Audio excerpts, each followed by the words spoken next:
We first thought something was wrong with Bella the week before she was diagnosed. She just wasn't herself. Bella was diagnosed with leukemia very quickly. It was within hours. The consultant just walked over to me and said, "We think that your daughter's got leukemia." And at the time, I didn't really know what they were saying to me. It was really difficult to take in. We were really frightened. We didn't know what it meant. She was so severely poorly when she was diagnosed, she had to start having chemotherapy straight away. I had leukemia and I didn't feel that well, and I couldn't really get out of bed. It was really hard explaining to Bella what was happening to her and what was going on, because it was 10 days after she'd just turned 3. I don't know what cancer is, but it isn't very nice. Dealing with Bella's treatment and what happened was probably one of the hardest things that me personally have ever had to go through. There were many times when the doctors told us that she was very poorly and they didn't know what was going to happen to her. I mean, visually you get the nurses coming towards you dressed up with masks on and gloves because the chemotherapy is so toxic, and they're putting that straight into my daughter. As she's got older, she doesn't want to remember what happened to her because it was just so traumatic.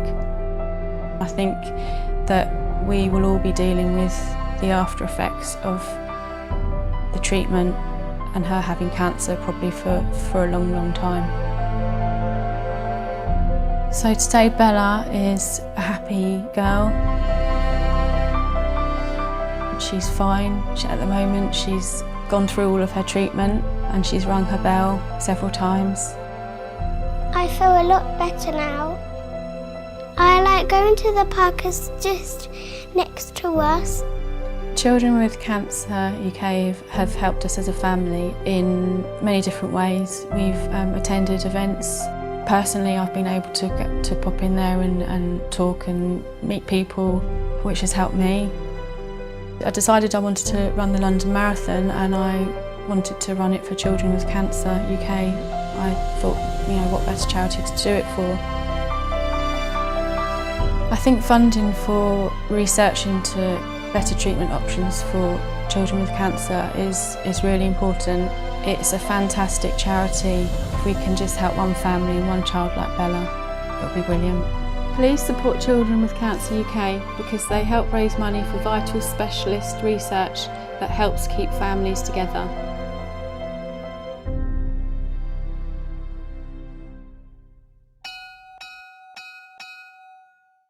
And that was Bella's story. Now, I'm going to be totally honest with you, this morning when I actually sat down and watched that, and I've watched a few of them, that was quite heartbreaking, and I did have a little bit of a sob. And that is what we're doing. We're raising awareness for Children with Cancer UK, and we're doing 28 days sober, and this is day 2. Now, I didn't really know anything about this charity, and I think this is another thing. It's not so much about maybe us raising that money, it's raising awareness for this actual charity. So get these vlogs shared out, share the videos, share the link out there, and it just gets awareness out there for Children with Cancer UK. Now, yesterday was a bit of a quick vlog. I've gone out for a little walk round. If I look like I'm squinting a little bit, it's because the sun is shining, the weather is hot. Yes, it is. So yes, 28 days sober, and we're doing it for people like this, and it's a fantastic charity. I didn't know anything about them at all, and it's sort of like we could get corporate companies who are maybe looking to support a charity who wouldn't know who these were. So that is why getting this out there and sharing it all out there means a lot. We are at £10. Yes, I will leave somewhere at the side of me. I'll go in total. Big shout out to Kaz and also to Stuart Valentine for setting us off. It does mean a lot. And we're going to do a couple of fundraisers as we're going through on the vaping side of things.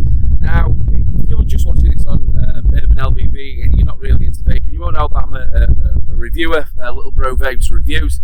So the community comes together really, really well in the vape community, and they support a lot of charities. So we will be doing auctions and bits and bobs all the way through the next 27 days. Yeah, 27 days, because it is day 2.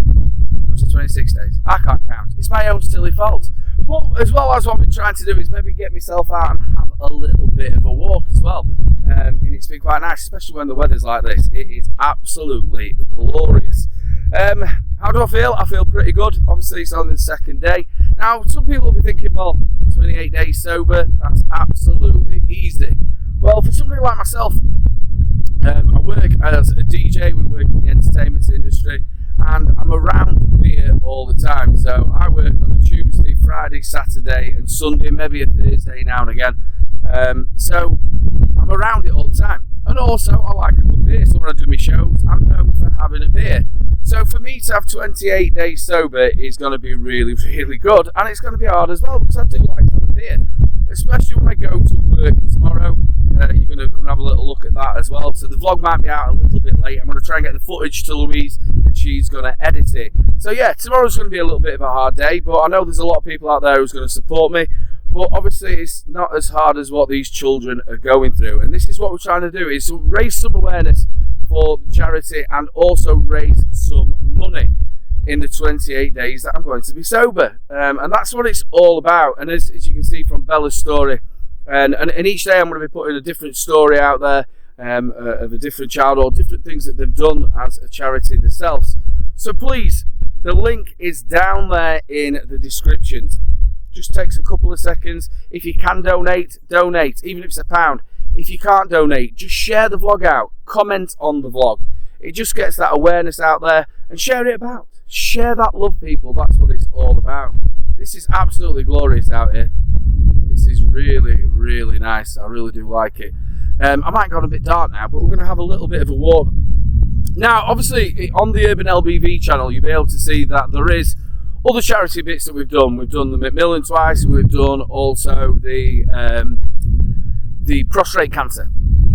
So please have a watch of them. See the fun that we've had in the past with stuff. Also, the kids have got a couple of videos on here. So if you are brand new, make sure you hit that subscribe button, ring the notification bell, lets you know when my next vlog's out, and do all that good stuff that you should do. Yes, it's free. Costs you nothing. Costs you absolutely nothing. And when you do watch it, you'll be able to see that obviously cancer has touched my family. Unfortunately, my wife Louise, she was diagnosed in 2013, 2014. So we're coming up to 10 years clean. Touch wood. That's some wood. She had ovary cancer. We had 3 really young children that we had to look after, and it was very, very hard work. But I went to the show last night and we spoke about this. The good thing about this is, obviously, she's still here. It was touch and go whether I was going to have a wife, but she's still here, and she's now training to be a nurse. She's done her access to nursing course, and she's now at university. I'm so proud of her. She's now at university studying to be a nurse. And that comes on the back of the horribleness of what cancer is. And I'm sure there's a number of people out there who've had this horrible disease touch them. It's horrible. Now, that was my wife. So imagine that it's actually one of your children that this is happening to. I don't know how I would feel. To think of Holly or Daniel or Fern or my oldest Ebony, if they came down, I don't know. It would be very, very painful. And these parents, I remember, as you saw with Bella's story, when the parents was first told, you're in that shock. I remember sitting down there and telling us that Louisa got cancer. It was one of the most horriblest things. They said that she thought she'd got cancer. And I remember I was sat in the bath, I think I was ready to go to work.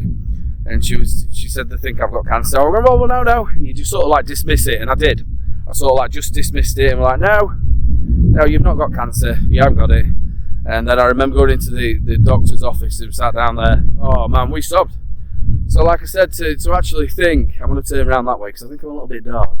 To actually think that you're having to have your child sat down here and then explain it all. Now, I remember Louise going through all the chemo, And again, for a child to have to go through that, I think as well, Bella's parents said they were all gloved up and masked up because they're going to put this poison into them. And I remember that so vividly.